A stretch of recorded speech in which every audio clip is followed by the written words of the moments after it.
Hi, this is Siofra again, and this is Siofra's Magic Alcove.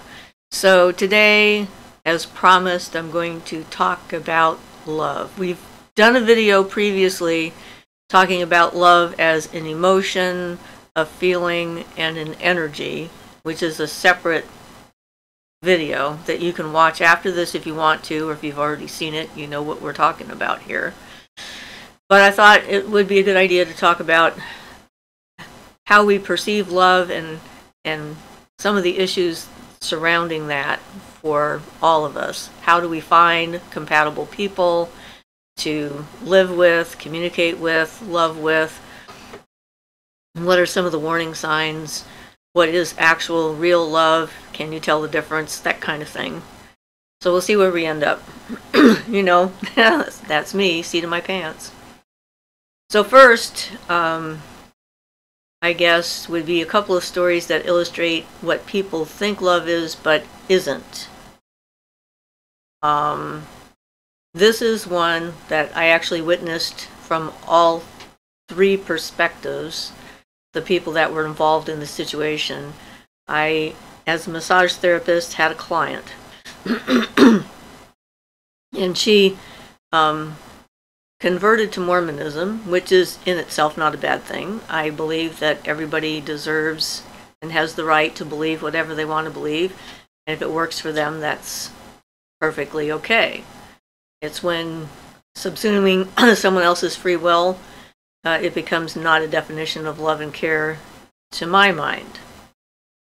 So anyway, she came to it after her children were fairly grown and was very enthusiastic about her new path, and she wanted her children to follow in her footsteps.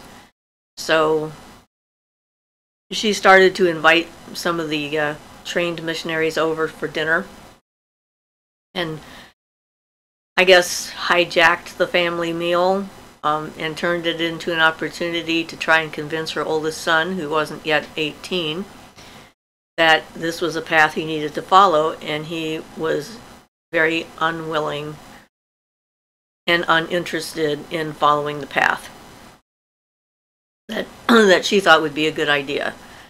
So during this time, I worked on her son and heard his side of how he felt about her ambushing him when he made it pretty clear he wasn't interested and he would agree to come over for dinner. He was spending a lot of time with his biological father, who was not living in the household. She had remarried. So he was the non-custodial parent, and he was pretty angry about all of that. And working on her, and she was telling me how concerned she was for his safety, that she had gotten into his phone, and it looked like he was spending a lot of time doing drugs and walking a bad path.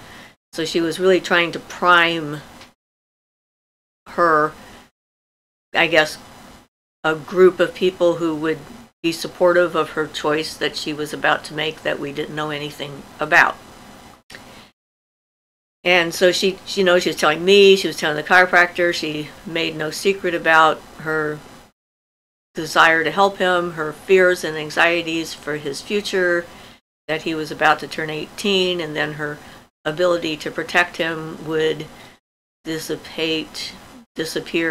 She would no longer have that legal authority as his parent to control his actions.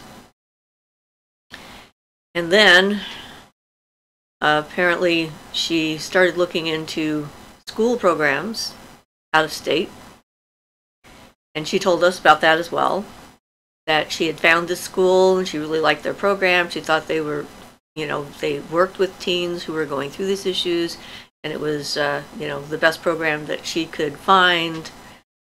And so she decided to sign him up for this program. This particular program, your entrance happens in a rather abrupt manner. There is no agreement on the part of the child that is required. The custodial parent can make all the decisions. So she had him kidnapped in the middle of the night, dragged out of his bed at 2 o'clock in the morning, taken into a car and driven to the airport, put on an airplane, and flown to Utah. She had enrolled him in a Mormon school for, I don't know what to call it, recalcitrant youths. He had no access to any form of communication. They took away his phone privileges. He had to do everything that they said, or he was punished. Basically a jail, my opinion, is what it would be. And the only way out of this jail is to comply with the instructions from the school, from the teachers, and so forth, and to prove yourself a willing subject to be converted to Mormonism. And I also worked on his father a couple of times, the biological father, and somehow this man managed to find a way to extract his son. He managed to get information to him, get information from him, and from what I've read, this is probably one of the only cases of a non-custodial parent being able to extract a child from this program ever. He had some good connections in the community and in a political sense, as well as a church that he was attending, that helped him rescue his son from this. The reason he survived. I worked on him after this happened, the son, and he will never speak to his mother again. Before he came back, I think I had stopped working on his mother. This wasn't the main motivation for me to stop working on her, however. It sort of relates to the subject at hand. I was working on her one day, and I do energy work, and I was doing energy work on her, decided to try go in a little bit deeper into her chakras, and I entered into her heart center and saw the blackest, most awful heart I've so far encountered doing this kind of work, and it repelled me out. I couldn't stay in there. It was just horrific. And that was before she did this to her son, which stopped me from being able to do energy work on her because I did not want to see that again. I was willing to do surface work as a massage therapist, but she noticed that I wasn't going inward as much and started to complain about my talking too much, and I am a talker, that's all there is to that. And that had always been there, but she became more insistent that I not, and started controlling the sessions to the point where I couldn't really do my work at all. And it was that made me fire her. She actually started saying things like, if you don't change, I guess I'm going to have to try to find somebody else. If only there was someone else in this community that could do what you did, but wasn't you. And I have this self-preservation instinct, and I've worked really hard to become the person that I am, and I certainly wasn't going to allow a client to completely undo all the work I had done in my life to get to where I am in order to make her happy. So I actually sent her a refund and fired her as a client, which was kind of interesting that it happened right around all this. But it wasn't my conscious decision for firing her. It was the other thing, the energetic aspect of it. So the thing is, in her mind, what she was doing was protecting her son and exhibiting selfless love. So this brings us about to the point of a definition of love, what people think love is. This is what she genuinely believed was love. This is not the working definition of love that I come from. And I think that in order to decide for yourself if the relationship you're in is one of love, you need to have your own working definition of love. Obviously, I'm telling you mine. You're free to have a different definition. People do. But her actions I considered were vile and obnoxious, and so did her son. She lost him. I'm pretty confident, even though I haven't talked to the family for a number of years at this point, that that is a rift that will never be mended, because it's just such a violation of trust.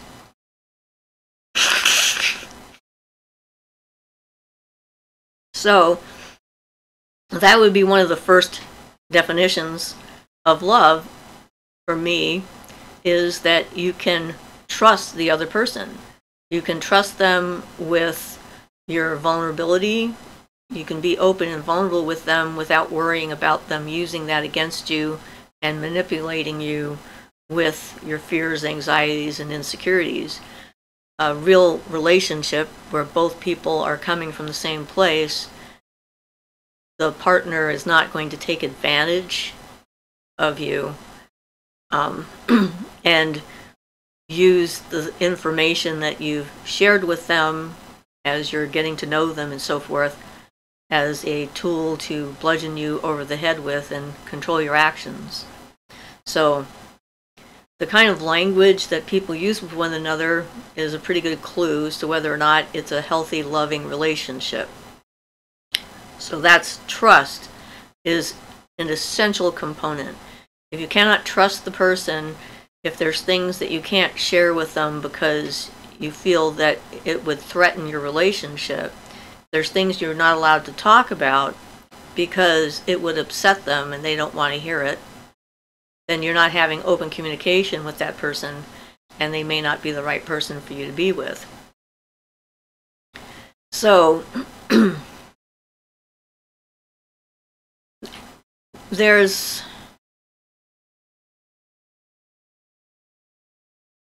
respect would be another aspect of a real loving relationship, mutual respect. There shouldn't be a power struggle between you and a true partner. You should be a unit, cooperative unit, but that doesn't mean that one person in the relationship has more power than the other person. You make choices and decisions together. You don't unilaterally decide unless you have such a healthy relationship that the other person totally trusts your instincts and doesn't mind if in the moment you feel you need to make a decision, and that's okay. That's a different kind of thing. But if there's always one person who has to be able to make the decision and it's only their choice, whether you like it or not, that's not love. That's another power dynamic that needs to be eradicated in our society in a lot of levels. And the place it first begins is with us. If we are not willing to accept that, to be in a relationship, then the people that do that and get their way will have no reason to use that tactic because it's not getting them what they want. That's hopefully anyway. Or they'll just look for a new victim who isn't up to the point in their own personal self-development where they won't allow that kind of behavior to take place. Coercion is definitely not love. And certainly that example I gave you, coercion was a big component of that. That's what she did. She coerced him into a position that he didn't want. So not honoring somebody's free will and allowing them to make their own choices. So a coercive behavior comes in a lot of forms. It can be subtle or very overt, like in her case. That was an extremely overt act. She pretty much played all of her cards at once. She felt she didn't have a choice. It was all or nothing. And so now she's left with nothing. Because she certainly failed that test, if a test it was. And the abuse that can happen, we've talked about different levels of abuse. Mental, emotional, and physical abuse, there's a range in all of them. Physical abuse is a lot more overt and easier to identify, but sometimes that can be coerced subtly in the beginning. The mental abuse is harder to identify in general for most people, because it's sort of a coercive and corrosive undermining of your entire personality structure and your feeling of confidence and in yourself and your ability to make your own choices and your own decisions. I had a small little thing with well, actually a couple of little things. A guy I was dating in the Kispiox Valley. There were several instances that sort of highlighted the fact that I was not in a healthy relationship and brought it to a forefront in my mind. I've talked about the time I almost went off the cliff in the on the ice when I was trying to get up the mountain, when I thought that they had already salted and sanded and plowed it and so forth, and it turned out they hadn't, which was a weird experience in and of itself. But, you know, I made it home. I got a ride from my former partner, David, and had to abandon my vehicle. And when I got back and I was telling Roger about what happened, his initial response was to be angry about the idea that maybe we needed to put brakes on the car and spend a little bit of money. And I had come so close to going off that cliff. I mean, I was still seeing it in my head.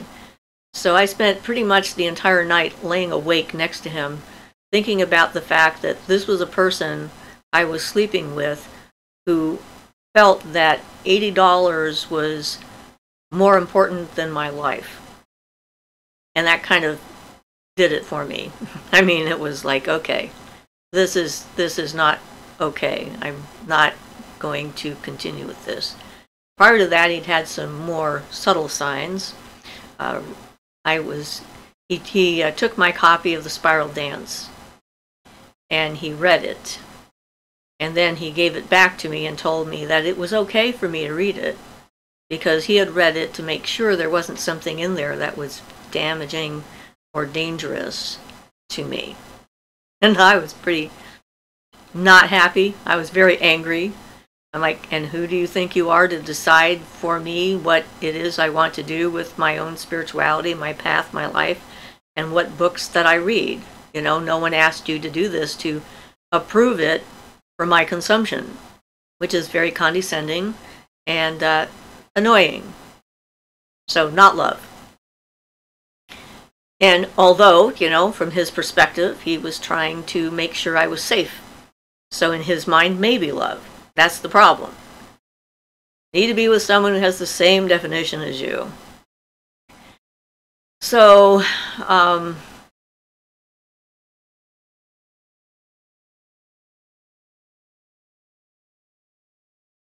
my mother is a good example of what nonstop conditioning and undermining of the personality can actually do to a person. My father eradicated all potential for her to actually be a real mother and protect her children. I told you in one of my latest videos about my mom and her situation with my sister and so forth as a glaring example of how I know that she has no mother's instinct. And a little bit added to that was maybe her mother's instinct was gone, but her desire to protect the defenseless was not. Because she had an incident at a bar that she was at where there was a fight that ensued outside of the bar. There were two guys beating up another guy. And my mom dove in, separated them, started yelling at the crowd and calling them names and asking how they could stand there and see such a thing happen and not do anything to try and stop it, what was wrong with them. Which I thought was so ironic, to say the least, considering it wasn't that she couldn't see that someone was being abused, but it was just that my father had excised that portion that related to us. And she shows us that in many ways over the years. My mother will protect the entire universe against me. Or my sisters. I found out it's not just me. So that was nice. So, I can't talk to my mother about how I feel about things or people. If I have an experience with someone who kind of creeps me out, my mother will defend them. Without being in the situation, without knowing what's going on, she doesn't trust my instincts or my ability to make an informed choice or decision about my own safety based upon direct information that I might be getting off of a person at the time it's happening.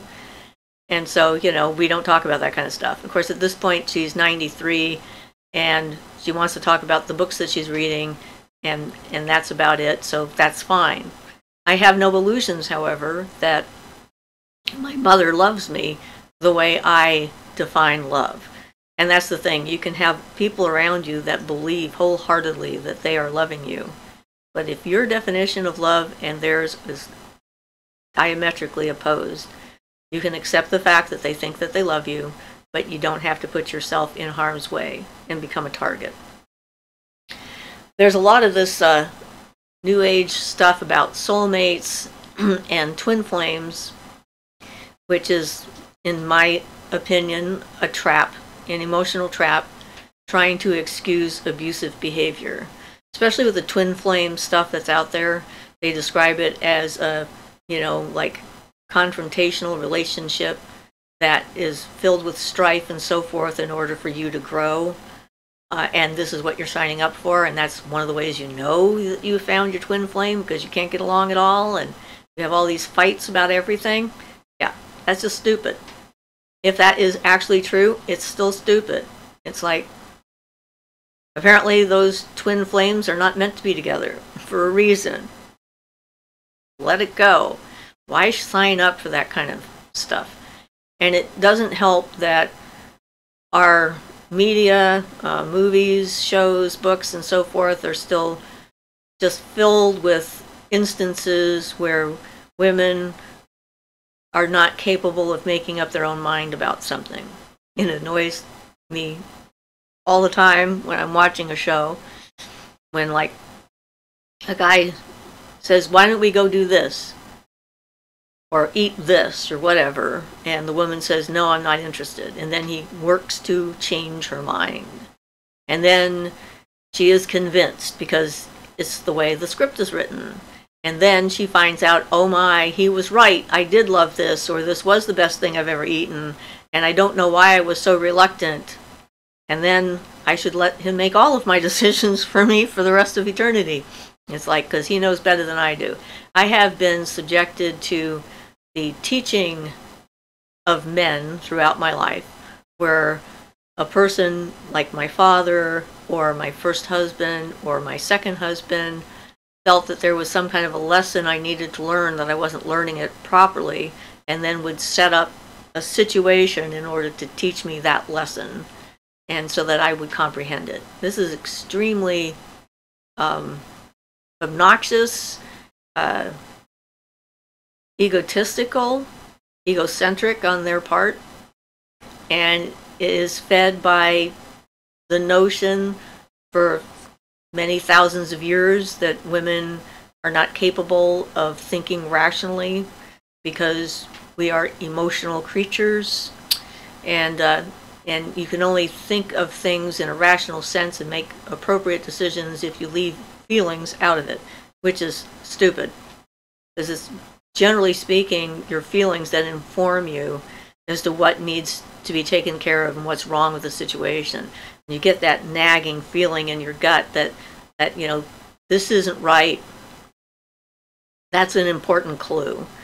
And cult leaders and sociopaths like to utilize that lack of confidence that we've been undermined with for so long to manipulate us into doing things. My first husband, of course, was great at that. He was a true sociopath, and he would use my desire to be a good person to manipulate me into doing things I didn't want to do and probably never would have participated in, with the idea in mind that I was learning how to control myself or facing a fear or overcoming a shortcoming. And so, language with a partner that has a lot of words in it, like, you're overreacting, you don't understand the situation properly, this is beyond your ability to comprehend. I love the "you're too emotional" one. When someone would hurt my feelings, say something mean to hurt my feelings, and then I would cry. And then they would say I was overreacting and being too emotional. And I one day thought, well, maybe you're not being emotional enough. Maybe the lack is not in me, but in you. And we need to support each other when we're learning this, obviously, because, like they said, there is so much stuff out there that tells us that our perceptions about how things should be are either not possible or just plain wrong and unrealistic. Every show I've ever seen and stand-up comic I've ever heard always says something to the effect that if you're married, you know you're going to fight. There's no such thing as a marriage without fighting. I disagree. There's no reason to fight it if you're in a healthy relationship. Fighting is a symptom of an inability to communicate meaningfully with your partner. It means someone's not being heard or listened to, and someone is trying to control the conversation by yelling. And, one of the things I've learned by being in an actual healthy relationship is that taking personal responsibility for my own responses or reactions to things and realizing when it's me, not him, is part of what a healthy relationship is supposed to be about. In order for you to be in a healthy relationship, you have to be healthy yourself, emotionally healthy. And a lot of times people are drawn to each other to fill some kind of a hole in their spirit or their heart or their expectations about reality, a fantasy that they've been told that's the only thing that makes sense, that's going to happen, that's going to put everything into perspective and make living worthwhile. And none of that stuff is actually real. It's a story, not reality. But if we're looking for the story, we're always disappointed in what the results are because we don't see the person. We see the story and it starts to break down, which is how a really good sociopath works. So, red flags. First stage of a sociopath trying to worm their way into your life is what they call love bombing, making you feel special, giving you everything that you think you need, trying not to disappoint, always being on their best behavior, being overly romantic, having things go way too quickly, and it feeds into that desire that most people have to be accepted and to be seen and to be loved. And that's what we're looking for. We think that that's what we're looking for when this is presented to us, and so we are vulnerable to that, men and women both. I'm sure there are just as many female sociopaths out there as there are male ones.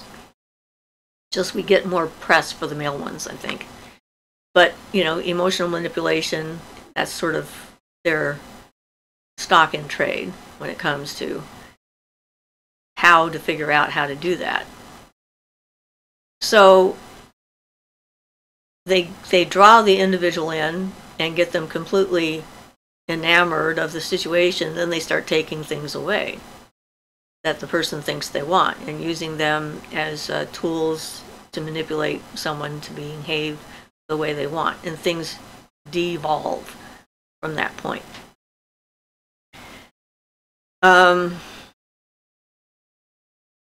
The gaslighting, of course, is one of their main tactics that they use. When you see something happening and you say something about it, a non-human partner, well, that's my definition of human, they don't qualify, will tell you that you're wrong about what you think you saw, because that isn't exactly what was going on, and that was just happening in your head and you misunderstood it, and will keep on and keep on and keep on until you start to question whether or not you know you have your own teeth in your mouth. I mean, it's pretty pervasive. I know I've mentioned Don, who I was with for a very short period of time, who I caught trying to program me in the middle of the night. He was a weird person.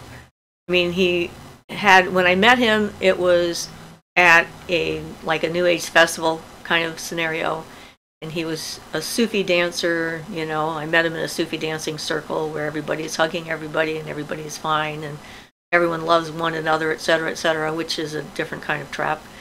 And so when I thought that's what I was getting, and I was still not completely well myself, so I was definitely vulnerable to that kind of tactic. And we moved from Canada down to Santa Cruz, and then he started getting back into being his CPA person, and his personality completely changed, which was very weird. And he would be verbally abusive to me. He was one of the people that told me I was overreacting and being too emotional. And then want to have sex after he'd been mean to me all day. Which is not the way women's sexuality works. I don't think human sexuality works that way. I can't imagine it would be any better for a man to have that. But definitely not for me. It did not make me inclined to want to engage in sensitive physical activities and being vulnerable and open after somebody had been chewing me out all day in subtle ways and calling me frigid and all this other stuff, I guess, to try and get me to want to prove him wrong. So anyway, it was one of those days, and we were at a hotel. My kids were sleeping in the hotel, and we were sleeping in the van behind the hotel for privacy, I guess. And he wanted to have sex, and I pretended to be asleep. I was not interested. And he kept trying to wake me up, and it wasn't working, and then he decided I really was asleep. Then he started whispering in my ear, "You're completely and totally insane. No one can help you but me. You're losing your mind. I'm the only one who can help you. You're going completely and totally out of your mind. Nothing is real but what I tell you." That kind of stuff. And I laid there, and I thought, has this been happening before? When I was asleep? Has he been trying to program my unconscious? That was pretty much my super red flag. And of course, then he physically assaulted me in front of my children, which made it a lot simpler to get out in that sense. Although I can tell you that's not a good scenario when your children are in the room. And my son and my daughter saw him pull my arm up behind my back and up to the top of my head and throw me to the floor. And, I've heard the phrase, the scream that makes your blood run cold, and I had not known what that meant until that day. And my daughter screamed. That was very motivating for me. I never, ever, ever wanted to hear that sound again for the rest of my life, especially not from her. This propelled me to doing a lot of healing work on myself, self-defense class, incest survivors group, having to get a restraining order to protect myself, which was extremely annoying. So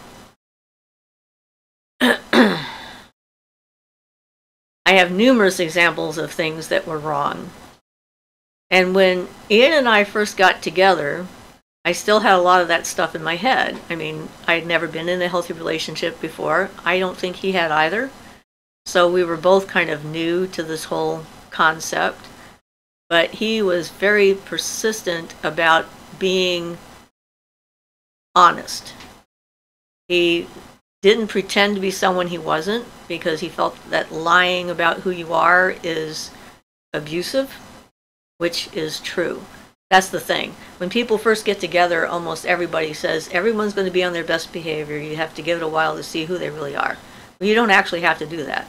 You can actually just be yourself, let it all be there, and weed out the incompatible out of the gate. So you don't have to, like, go on with that kind of thing.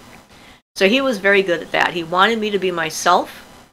He didn't want me to pretend to be something I was not, which is the first time that's happened for me. Because as an empath, and as a survivor of extreme abuse as a child, one of my survival tactics has been, or was, adapting to the needs of everyone else around me and figuring out what it was they expected and what they wanted, and then becoming that. That was how I avoided a certain level of abuse from my father, figuring out what he wanted and giving him that. And I don't think I'm alone in this. It's a survival tactic that any number of people have had to use in extreme situations, and if you've had to do that, do not blame yourself for doing it. You survived, you're alive now, you have an opportunity to become more of who you're supposed to be, who you really are, and that's an opportunity you might not have had you not done that. So, it's not any judgment, it's just the way it is. So then, he wouldn't let me do that. So he is actually the first person who ever saw me for me, which was probably the most amazing gift anyone has ever given me, as someone who was so adaptable to everybody else, which allowed me to finish what I'd started years back and become myself again. So he was like sent from the gods, as far as I'm concerned. And I just thoroughly enjoyed it. And I still had plenty of my own stuff to work out. You don't get to where we are without actually being intimately involved in the process of communication and relationship, figuring out one another's language and so forth, and realizing that most misunderstandings between new couples especially is just an assumption on the other person's part that your words mean the same thing to you that they mean to them. Like what we're talking about now, the definition of love. I was able to process with my mother because of becoming more actively involved in witchcraft and ritual and so forth, and making a real vivid connection with the Mother Goddess, which gave me the strength and courage I needed to confront my earthly mother, because whenever you do that kind of work, there's always a chance that that's the end of the relationship. And it could have been. It turned out that she actually stepped up to the plate in that case, for which I was very proud of her, even if we still have a different definition of love. She genuinely believes that she loves me, to the point where she was willing to die to give birth to me.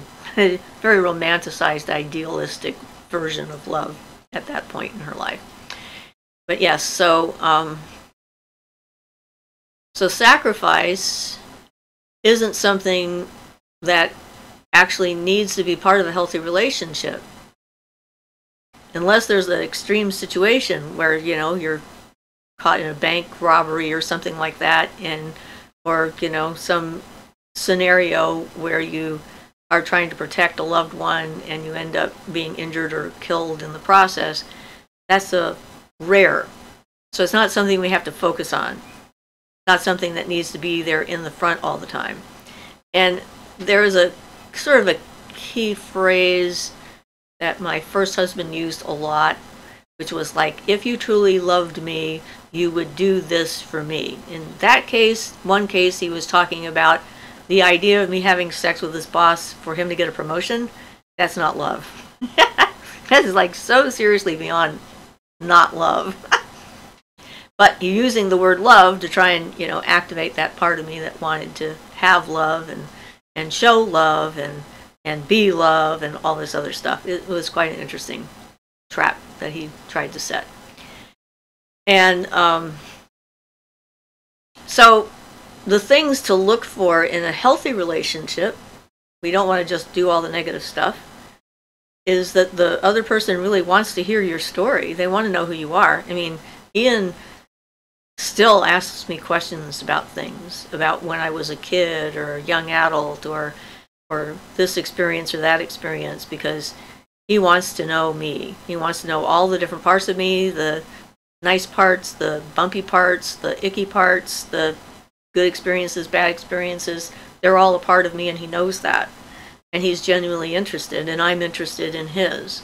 But you still let the other person decide how much they're able to share about whatever it happens to be. Because part of a healthy relationship is allowing the other person to do their own personal growth and not try to like push it in one direction or another. And that is how two people who might be similar when they're first meet can potentially grow apart as they become themselves, or in the process grow much closer together, which is Ian and I. Knowing what are the important things to you if you're going to be looking for a partner is sort of vital. Like, what are the things that are not okay?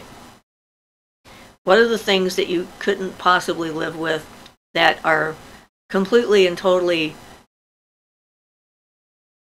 a deal breaker? And if you see one of those things, walk away. There are so many people on the planet. Not going to be your only chance. And there's nothing wrong with being alone.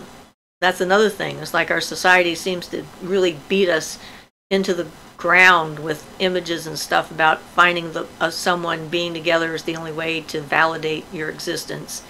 And it doesn't have to be that way. Being alone is a perfectly wonderful option for those who want to be alone.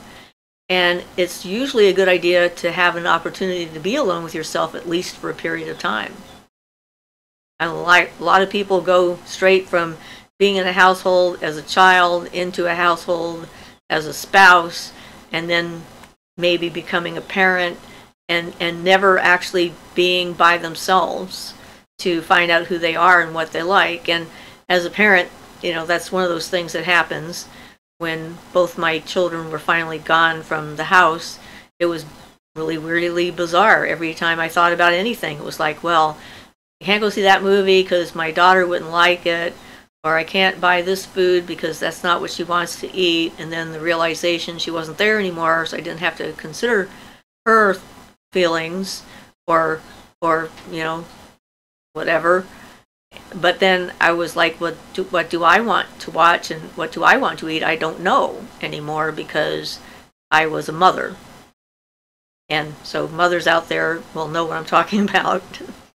But that can happen as a spouse as well. And so fighting is not an absolute necessity, which is one of the things I really dislike about the whole idea of the twin flames, because they have fighting built into that scenario. It's like, why would I look for that? Makes no sense. But then, the other person being genuinely interested in how you feel about things and considering your feelings about whatever it is that is going on, a person who really cares about you is going to put your feelings first. And that was something I really noticed with my second husband. I was definitely on the bottom of his priority list. In fact, he would say that on more than one occasion when he would say something hurtful, and I would tell him that that wasn't a nice way to talk to me. And his response was, I don't want to have to think about what I say when I come home, because I have to worry about what I say when I'm out at work all day, and I want to be able to come home and just relax. So that meant this was really who he was, and he was an asshole. And he figured that since we were married, I would never leave, and so he felt confident in his ability to abuse me endlessly, and that I would take it because I had made a commitment to staying with him. And it's like the opposite of how I see a marriage. I mean, to me, the person that you're supposedly love, their feelings should be more important than anyone else's on the planet. Seriously, except maybe your own. But when it comes to priorities, how you treat them, you should treat them like the most important person in your world, and their feelings are important. If it comes to the point where what they feel is something obnoxious and horrible to you, then get out of the relationship. It's okay to walk away. But long relationships only last when there's like honesty and care and respect between two people. So being willing to sit and listen to you and hear what you have to say and care about your feelings. And, compromise isn't a matter of one person doing something they don't like in order to make the other person happy. It's a matter of both people finding something they both want to do and being willing to let the other person do something by themselves if that's something they really like, and that they don't, and that's okay. You don't have to be like connected at the hip constantly in everything you do. In fact, having some differences in your life experience and so forth brings something to the relationship, because then you have some outside kind of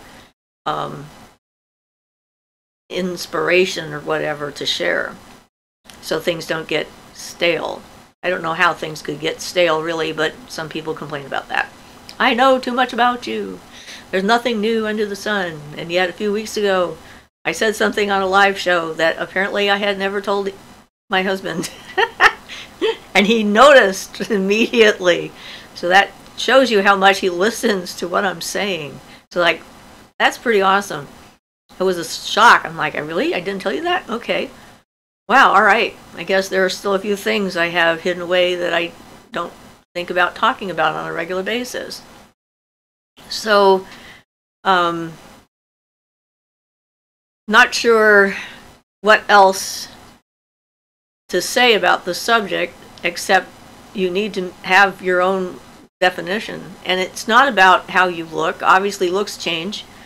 I was a much younger, hotter woman when my husband and I met. And we stayed together, and I'm getting older. I'm 73. Things are changed in my body. But that's not what he loves about me. He loves my heart and my mind and my spirit, my energy, my compassion, my personality. These are the things he cares about. And how I look is a secondary thing. He thoroughly enjoyed it when we had it. But, things change. And that's the thing, it's okay for it to change. It doesn't have to stay the same. That doesn't mean that if it changes that it's lost. It just means it's transforming into what it needs to be in the moment. And we still deeply care about one another. And if you can't trust someone to not step out on you, if you have to keep track of them all the time, worrying about where they are and what they're doing and who they're doing it with, that's again not a healthy relationship. Because commitment, in my case, is definitely something that's important to me. And Ian is completely committed, and so am I, to the relationship that we have. And neither one of us would ever consider doing anything we thought that might jeopardize it, because it has the highest place in our hearts. And that is a healthy, loving relationship. We are individuals. We have different thoughts and perceptions on things, and we have our own growth, different things we're working on.